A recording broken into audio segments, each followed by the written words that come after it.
ahogy az elmúlt években is, korszerű fajtákkal igyekszünk színesíteni a kínálatot, és biztosítani a lehetőséget a partnereink számára, hogy lépést tudjanak tartani a klímaváltozással és az egyéb szélsőséges tényezők szorításával. Itt állunk egy 2,6 hektáros bemutató területen, ahol őszikalászos fajták vannak elvetve, és néhány perc alatt nyilván nem tudjuk bemutatni minden fajtánkat, viszont az újdonságokra, a markáns tulajdonságokra szeretnénk felhívni a figyelmet. Az első fajta, amelynek a parcellájában állunk, ez a BK Icona 2S nevű új fajta.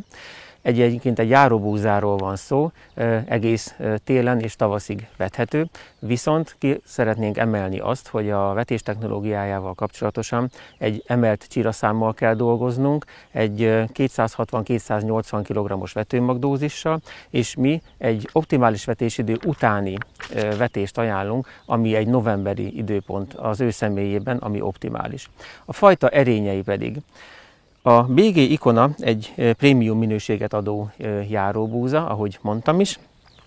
Bulgáriában és Szerbiában is szélsőséges körülmények között óriási termésátlagával felhívta magára a figyelmet, ugyanis 9 tonna és 10 tonna közötti terméseredményeket produkált. Magyarországon is vannak vizsgálati eredményeink természetesen. A KITE 4 ismétléses kisparcellás eredményeit közül szeretném kiemelni a Debrecenben elért 10,4 tonna per hektáros eredményét.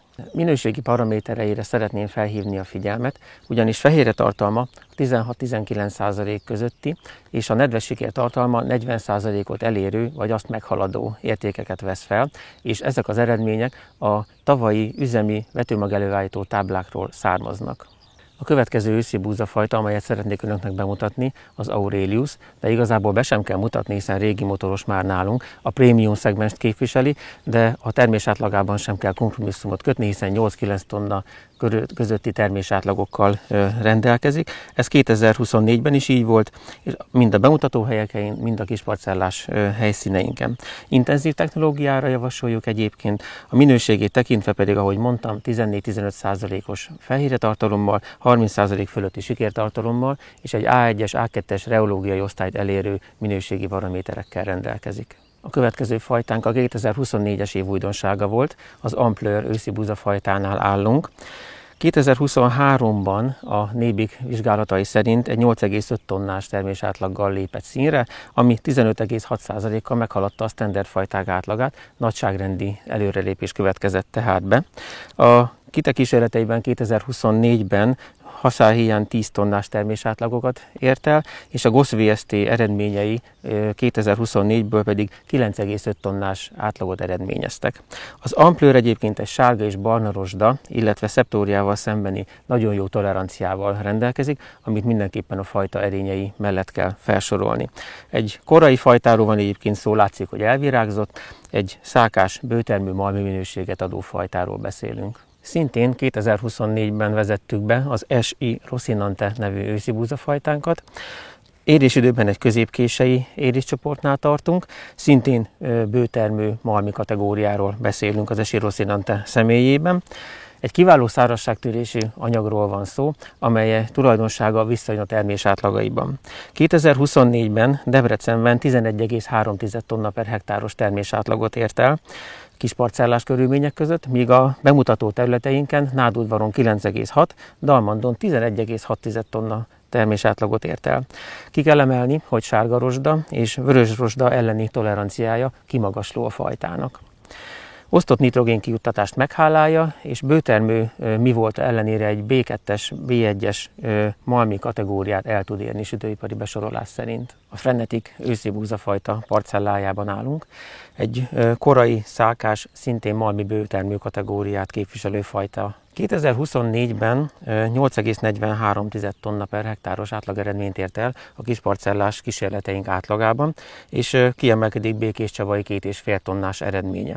A bemutatósorainkban szintén nagyon jól szerepelt, 8,6 tonna per hektáros eredményt ért el Nádudvaron, és Dalmandon 9,2 tonna volt ugyanez az adat a részéről. Annak ellenére, hogy bőtermű fajtáról beszélünk, a sütőipari minősége egy A2-es minőséget is elérhet, és az alveográfos V-értéke is kifejezetten kimagasló lehet, egy 270-10⁻⁴ Joule értéket is elérhet. A fehérje tartalmát még nem mondtam, 14%-ot elérő a fehérje tartalma. Ki kell emelni, hogy kalászfuzáriummal és levélrosdával szemben nagyon jó ellenálló képességgel rendelkezik. Ez az egyébként önök által már nagyon jól ismert fajta. Az őszi búzafajták bemutatása után egy különlegesség következik. A BG Triamo 2S tritikálé parcellájánál állunk, ahol egy hatalmas kalásznevelő tritikálé szeretnék önöknek bemutatni. Egy járó tritikáléról van egyébként szó, vagyis meglehetősen rugalmas vetésidővel rendelkezik. Kiváló fagytűrése, szárazságtűrése és nagyon jó ellenálló képessége van a fajtának, mindamellett pedig termés átlagában óriási potenciált képvisel.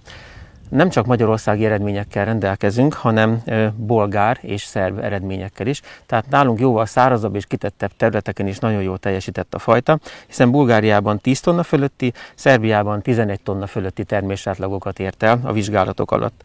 Szenás készítésre is alkalmas a fajta, de hogyha a szemtermését tekintjük, nagyon jó minőségi paraméterekkel rendelkezik, hektoliter súlya 70 kg fölötti, fehérje tartalma pedig a 16%-ot is eléri. A Triamo tritikálénk után a 2025-es év másik újdonsága az LG Zorika nevezetű gyönyörű kalászokkal rendelkező árpa, mely egy korai hadsoros árpafajta. Takarmányárpáról beszélünk természetesen, magas termésátlag szintekkel.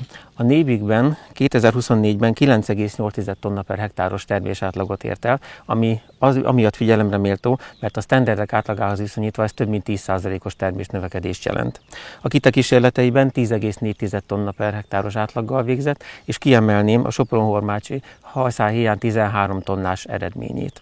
Köszönheti ezt annak, hogy az árpa sárga törpülés vírusával szemben rezisztens, az árpa törperosdával szemben szintén, és a rhinospóriumos levélpoltossággal szemben pedig egy nagyon jó ellenálló képességgel rendelkezik. És más nem is kívánhatunk egy árpától emellett, mint az, hogy kitűnő állóképessége legyen, ahogy ez körülöttem is látszik. Amennyiben tetszett ez a videó önnek, kérjük, nyomjon egy lájkot. Hasonló tartalmakért pedig keresse fel Facebook, Instagram és YouTube csatornáinkat.